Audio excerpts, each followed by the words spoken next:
আরে ভাই, তোর জুতো তো ছিঁড়ে ফেটে গেছে, পাল্টাতে পারিস না? ভাই জুতোটা পাল্টাবো, কিন্তু তোর জুতোটা না আমার খুব ভালো লাগে। আচ্ছা এই ব্যাপার।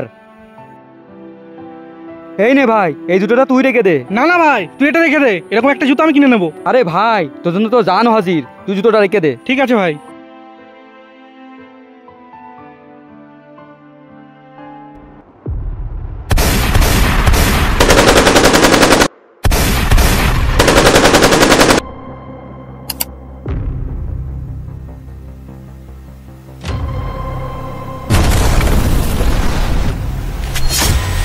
আরে আমার বন্দুকে তো গুলি শেষ।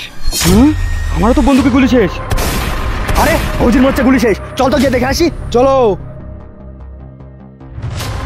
ফৌজি, আমি জানি তোর বন্দুকের গুলি শেষ, ভালো যাস তো, বেরিয়ে আয়। ভাই ভাই ভাই ভাই